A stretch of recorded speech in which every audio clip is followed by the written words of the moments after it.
Hola, muy buenas tardes. Hola. Hola. Hi. Gracias. Pues antes de empezar, vamos a orar. Ok.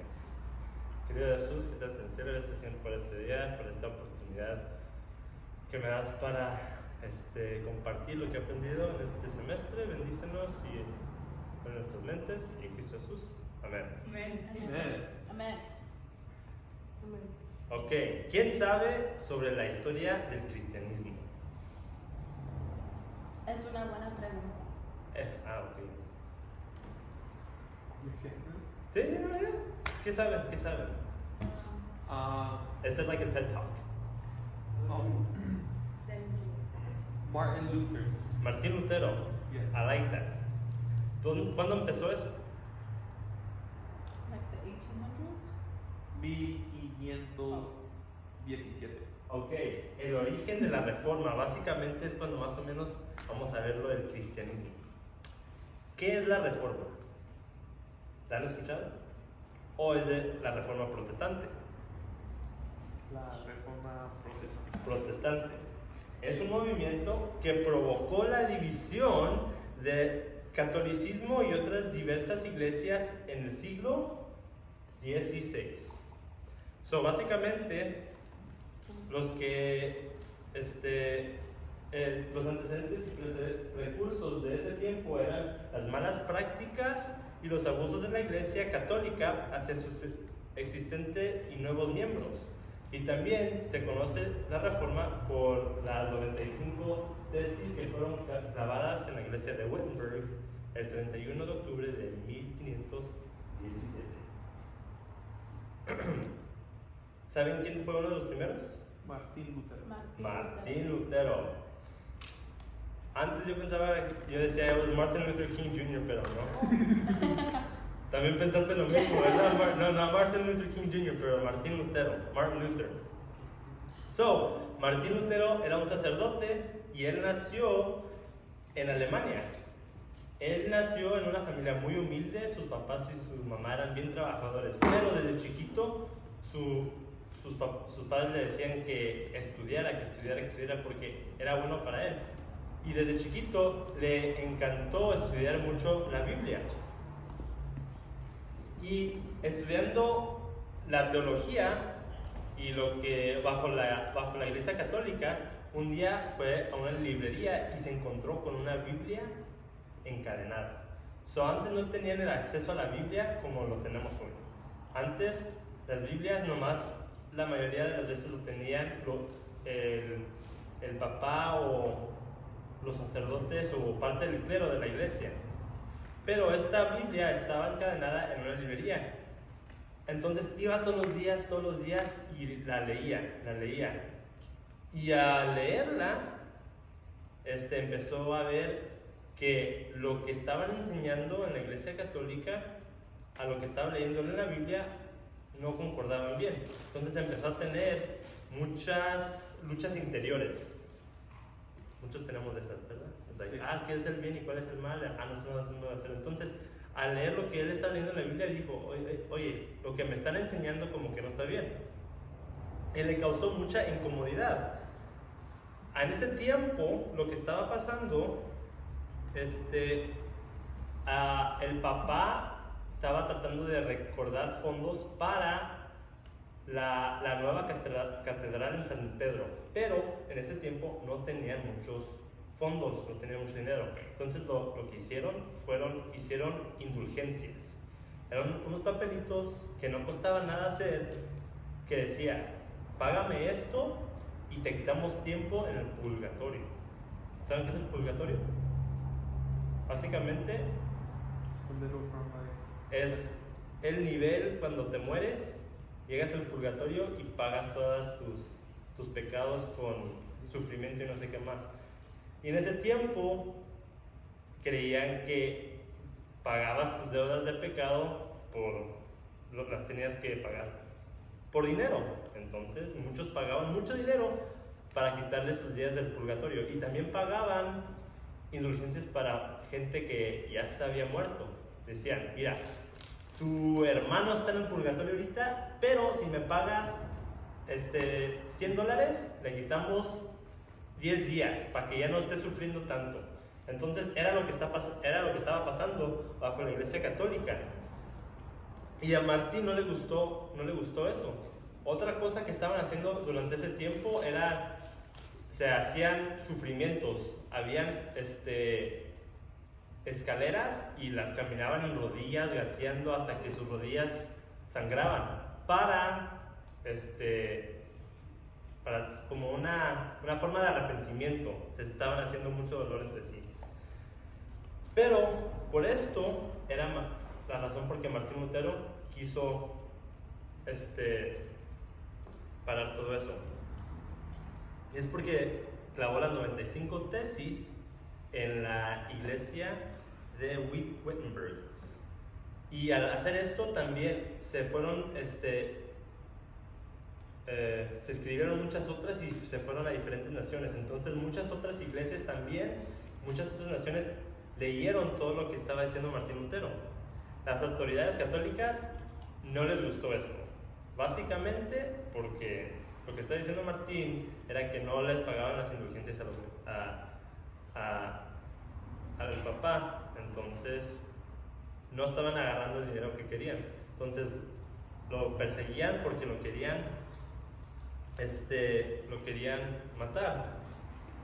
Lutero fue perseguido por las autoridades, pero no lo pudieron alcanzar.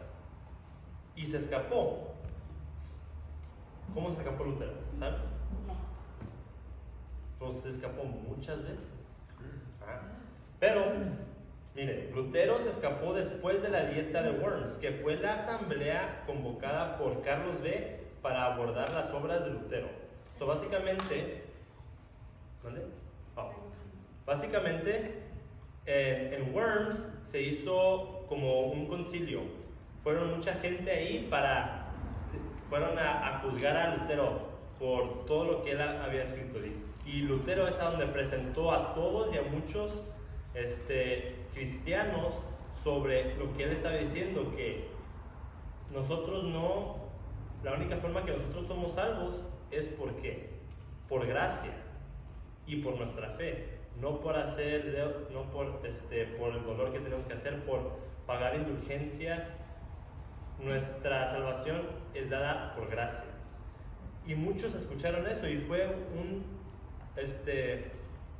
momento grande para los cristianos al poder Martín compartir esto.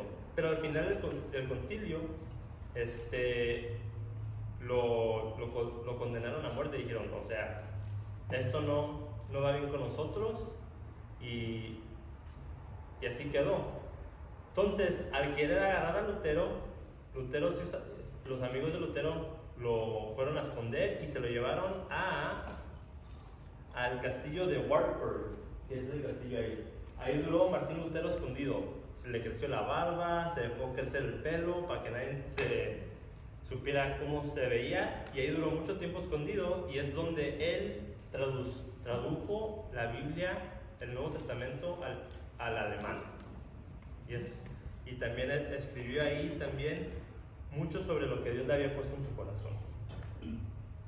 Gracias a la Reforma Protestante sacamos muchas ramas del protestantismo. Mira, tenemos los luteranos, claro, de Lutero. Tenemos los anglicanos, que salió de Inglaterra en el siglo XVI, los calvinistas en Suiza, los metodistas en el siglo XVII, que también fue de Inglaterra, los bautistas en el XVI, y eso es de Europa. Y si vemos ahí, la católica es el rojo, la rama roja. Y durante el concilio dice, ¿dónde dice? Ahí está, las 95 tesis de ahí, se van teniendo todas las otras ramas protestantes. ¿Conocen? Pregunta. Los angélicos. Ajá. Right? How do you say it in English? Anglicans. Los anglicanos. Anglicans. Ajá. Muchas gracias. A ver, gracias por la pregunta. ¿Conocen a los puritanos? ¿Qué saben de los puritanos o Puritans? ¿The Mayflower? Ya, el mismo, eso no sé. The Mayflower. ¿Sabían que los Mayflowers eran parte de los protestantes? Salieron de la Reforma Protestante. ¿Eran ellos de dónde? ¿De dónde salieron los puritanos? De Inglaterra. Right? So, ¿qué querían los puritanos? Era una rama de protestante calvinista que colonizó las Américas. En el siglo XVI y en el siglo XVII. ¿Qué buscaban? Buscaban la libertad religiosa. ¿Saben por qué se llaman los puritanos? Pure, la palabra pura. Puritanos, puro. Lo que querían hacer era purificar la religión de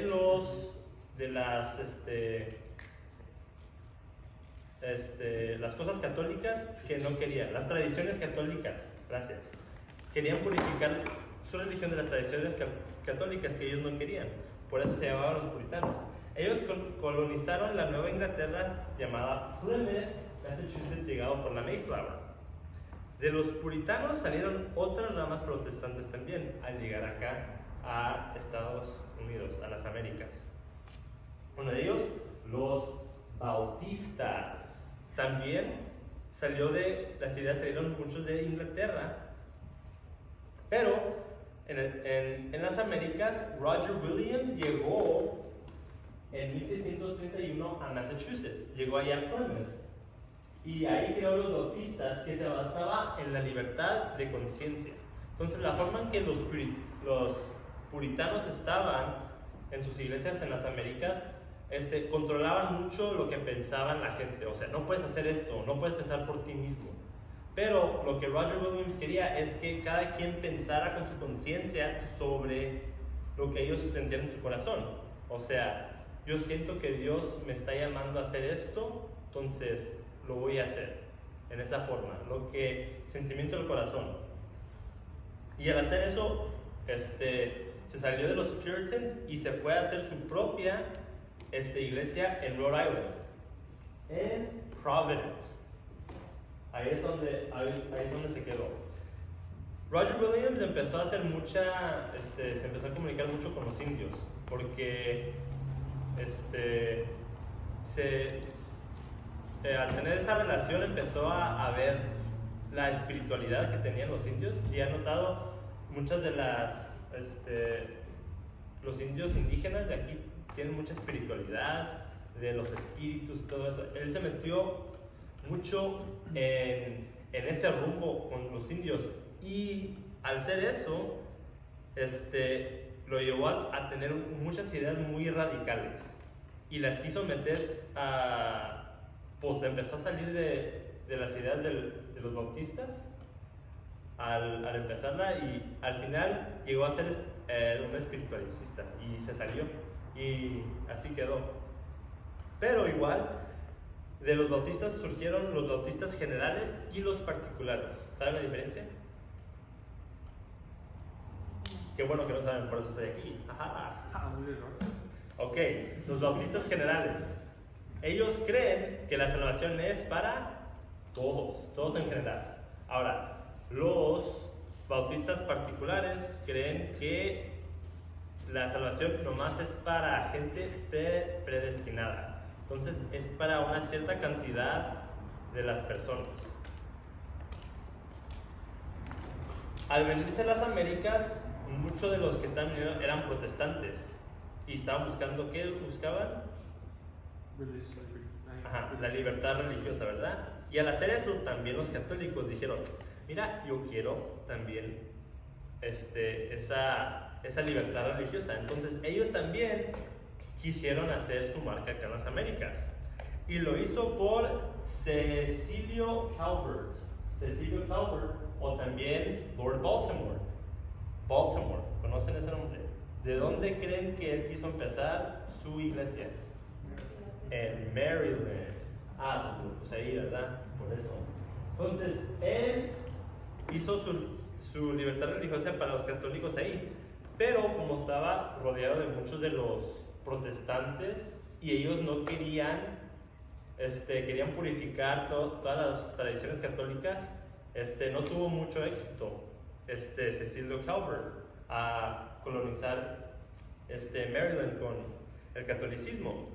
Pero luego en 1688 Guillermo Penn se dirigió ¿a dónde? Pensilvania, por eso se llama Pensilvania, Penn. Y ahí él quiso también crear una colonización de católicos. Si ven todos los nombres, ya saben por qué tienen relación a aquellos nombres. Pero igual estaba rodeado de puros protestantes y no le salió bien y no creció más ahí la rama católica. De ahí tenemos las iglesias del siglo XX. Por toda esta, en las Américas, todas la libertad religiosa que llegó acá, empezaron a surgir muchas otras, como vimos, los bautistas, los puritanos, muchas de las ramas de aquí empezaron a crecer. Gracias a la Reforma, trajo a la iglesia al regreso a lo que importaba, que era la Biblia. A leer la Biblia, a mejor entenderla. Y como vemos, ahí trajo a muchas denominaciones. En el 1500, los anglicanos, los luteranos, ahí está. Los bautistas, 1600, cuando llegaron a América, 1700, ahí ya van los puritanos, los separatistas, ahí también salen. Los metodistas salen en 1700. Y luego, miren, ahí en 1800 de los metodistas, ¿quién sale? Adventistas. Los adventistas. Mira, si ponen atención. Y luego de ahí salen el pentecostalismo, el movimiento de la santidad, pero de ahí, para que sepan más o menos, salimos los adventistas. ¿Han escuchado el término ecumenismo? ¿No? No. ¿No lo han escuchado? Ok. ¿Qué es el ecumenismo? O, en griego, oikomen. ¿Oikomen? ¿Algo así? Oikomen. No, pues algo así. Oikomen. Mira, ecumenismo es la unificación de todas las iglesias cristianas. So, es tenerlas todo en una. El ecumenismo contrasta con la práctica del diálogo interreligioso que tiene como objetivo la unidad, el respeto y la cooperación entre diversas religiones. El movimiento ecuménico comenzó oficialmente con el Congreso Misionero de Edimburgo, en Escocia, en 1910. Entonces, este movimiento de ecumenismo se basa en que quieren unificar todas las religiones en una sola, bajo una sola. Pues porque Jesús mismo oró por eso, para que todos estemos unidos en Cristo, ¿verdad? Entonces, este es el movimiento ecuménico. Se me va la palabra. Una religión universal. Miren, en la Reforma Protestante estaban los católicos y los protestantes. ¿Qué pensamos sobre este movimiento ecuménico? Ahora, el protestantismo dice: el amor une y la doctrina divide. Entonces, ellos piensan también en el ecumenismo. Es bueno porque unifica a las diferentes denominaciones. Ellos hicieron el Consejo Mundial de Iglesias en ¿qué año fue? No sé, creo que 1926 creo que lo hicieron.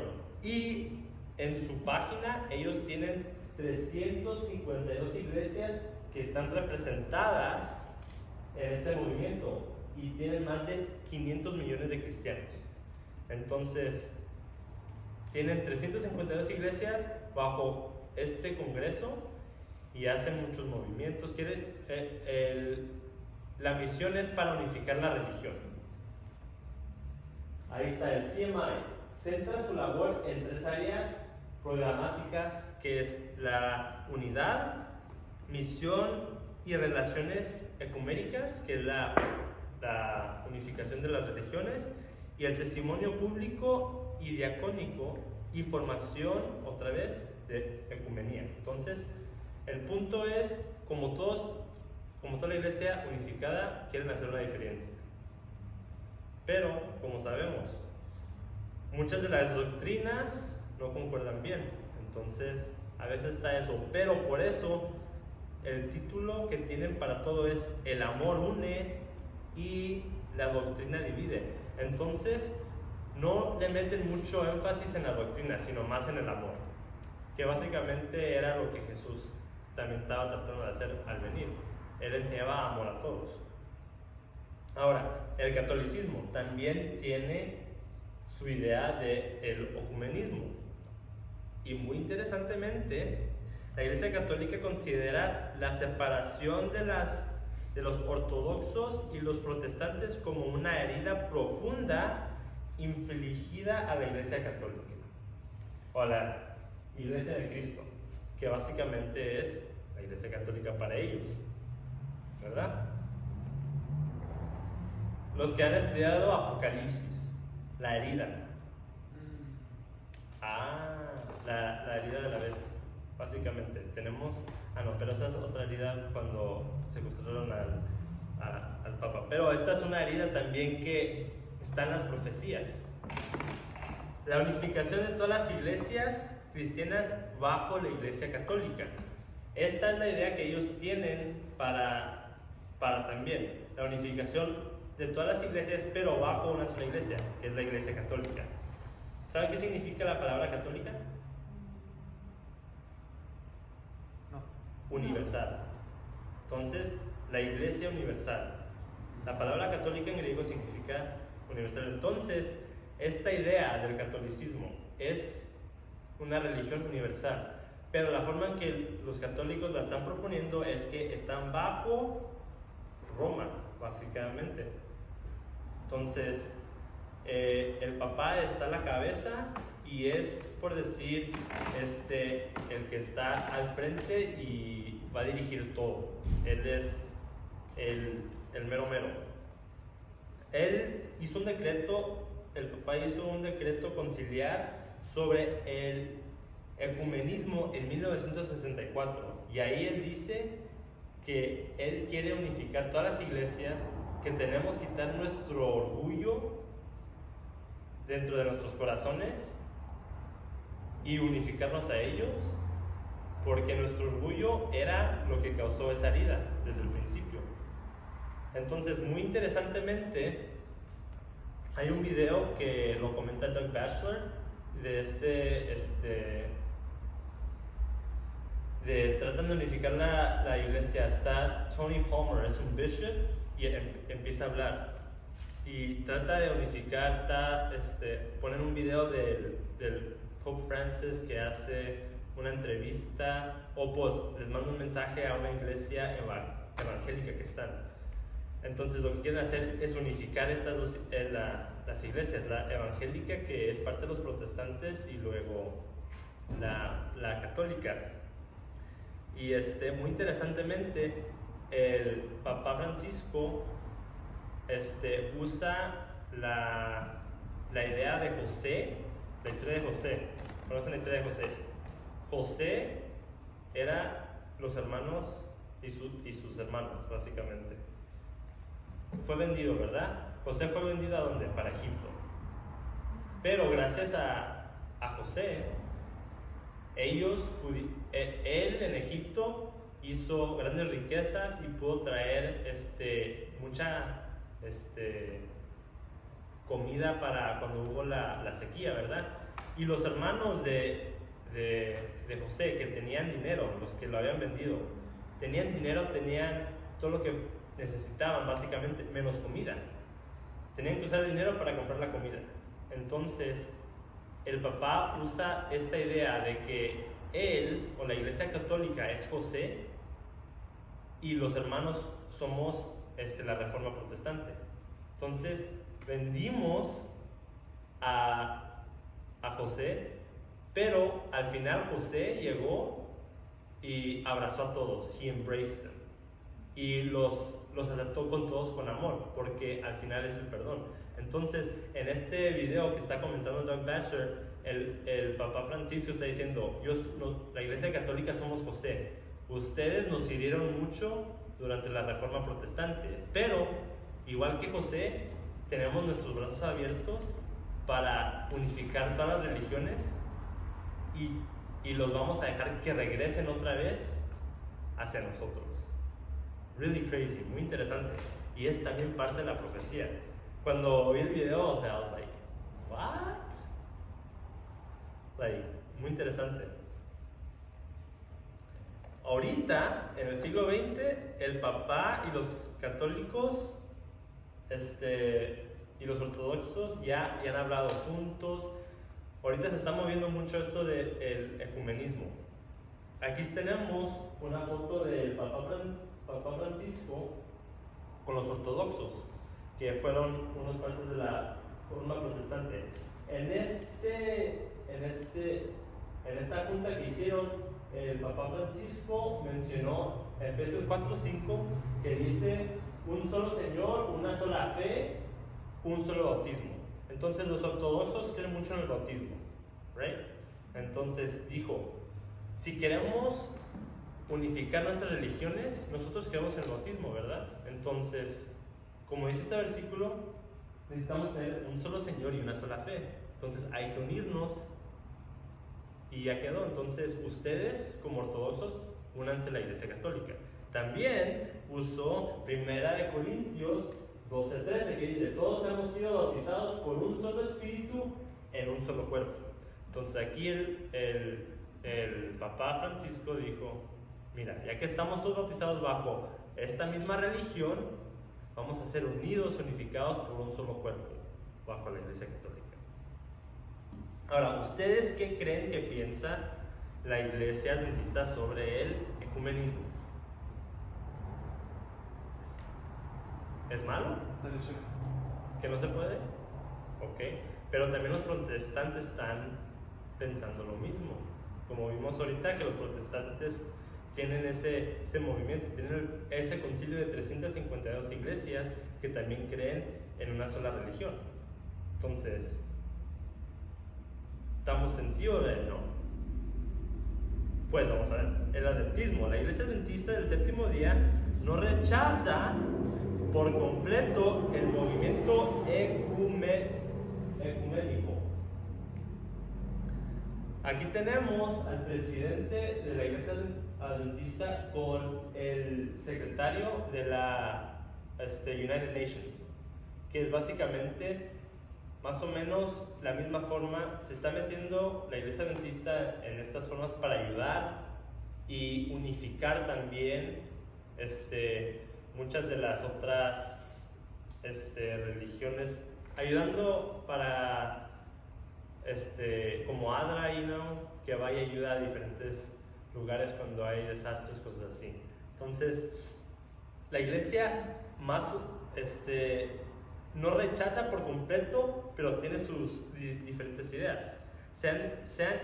El ecumenismo se ha hecho con buenos propósitos y con influencia positiva, pero el ecumenismo es aceptado cuando nomás el evangelio verdadero es presentado. Entonces, como vimos, el ecumenismo del lado de los católicos no está basado en el evangelio que nosotros creemos, ¿verdad? También los protestantes está más o menos en lo mismo, pero como vimos el detalle, el amar y no la doctrina. Como adventistas nosotros creemos que nuestra doctrina hay que seguirla, porque, o sea, en Apocalipsis dice, los que guardan los mandamientos de Dios serán los perseguidos, serán los que Dios vendrá por ellos. Entonces, la doctrina es algo muy importante para los adventistas. La iglesia llega como observador consultor a los consejos religiosos. ¿Ustedes creen que los adventistas van a estos a estas consejos religiosos sí van, pero nomás van como observadores. So, básicamente, nomás van a escuchar lo que están diciendo y para consultar y para proponer, pero no se juntan mucho al presentar la doctrina de otras religiones para la iglesia. Pero cuando nos preguntan a nosotros qué pensamos sobre nuestra doctrina, sobre lo que creemos, sobre el ecumenismo, hay que siempre recordar lo que dice Primera de Pedro 3, 15 y 16, que dice: sino santificad a Dios el Señor en vuestros corazones y estad siempre preparados para presentar defensa con mansedumbre y reverencia ante todo el que se demande razón de esperanza hay en vosotros, teniendo buena conciencia, para que en lo que murmuran de vosotros como malhechores sean avergonzados los que calumnian vuestra buena conducta en Cristo. Cualquier cosa que estemos haciendo, estamos representando a Cristo, ¿verdad? Hay que ser firmes en lo que creemos, hay que defender nuestras creencias, pero hacerlo con amor y en forma de respeto, ¿verdad? Tengo unas preguntas para ustedes. ¿Qué aprendieron nuevo de lo que les expliqué hoy? Ecumenismo. Eso. Yo también a veces no me sale bien tampoco. Fue muy interesante aprender eso. Yo cuando primero vi eso del ecumenismo, o sea, I was like, what? No sabía. Y está pasando desde 1910, que era cuando salió salió un concilio para el mundo para hacer esto, para unificar todas las religiones. ¿Hay más? ¿No? Ok. ¿Qué edad creen ustedes que la iglesia, o por qué la iglesia adventista es protestante?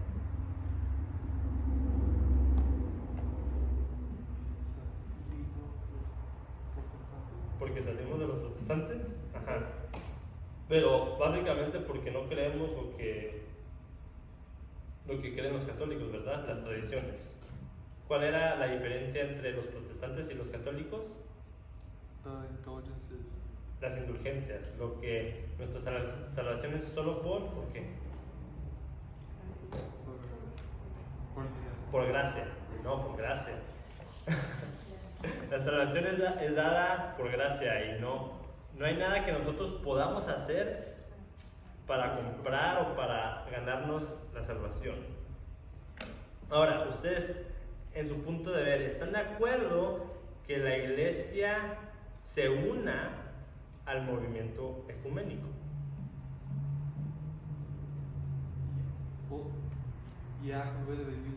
Sí, en la forma en que lo están usando, pero ¿en qué forma? Porque hay diferentes... Ayudar a la gente. Ayudar a la gente. Ah, ok. ¿Y creen que estaría bueno?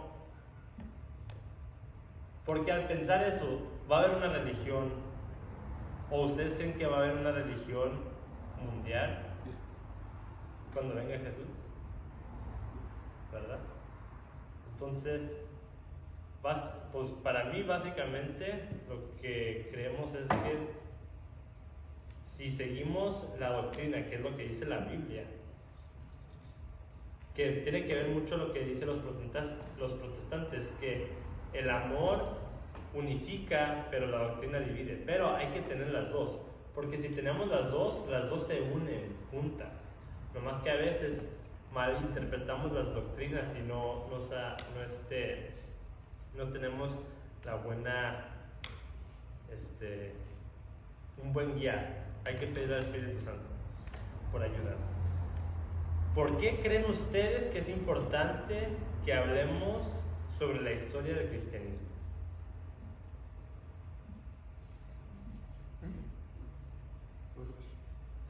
¿Por qué creen que es bueno hablar de la historia del cristianismo? puedes aprender el origen de nuestra religión. Aprender el origen de nuestra religión. Me gusta. Es bueno saber nuestras raíces, saber de dónde salimos. Hoy entrevisté a un luterano, a un pastor luterano, y le dije, oye, ¿qué piensas de la reforma protestante? Tú que eres luterano, salió. Entonces él me dijo que lo más importante de todo es que leamos la Biblia. Que leamos la Biblia. Lo mismo que hizo Martín Lutero. Hay que regresar a la palabra de Dios y pedirle a Dios por el Espíritu Santo que nos guíe a mejor interpretar, porque lo que nos dice la Biblia, de ahí vamos a poder sacar, pues de ahí vamos a poder seguir a Dios como se debe de seguir, y es lo que debemos de seguir haciendo. Entonces ojalá esto les fue de una forma una ayuda y aprendieron algo. Entonces con esto vamos a tener una oración chiquita. Vamos a orar. Querido Dios, gracias Señor por este día, porque nos ayudaste, podemos aprender sobre la historia del cristianismo y también recordar que tu palabra es lo que nos mandas a esparcir y compartir con otros, Dios. Ayúdanos a compartirla con amor en Cristo Jesús. Amén. Amén.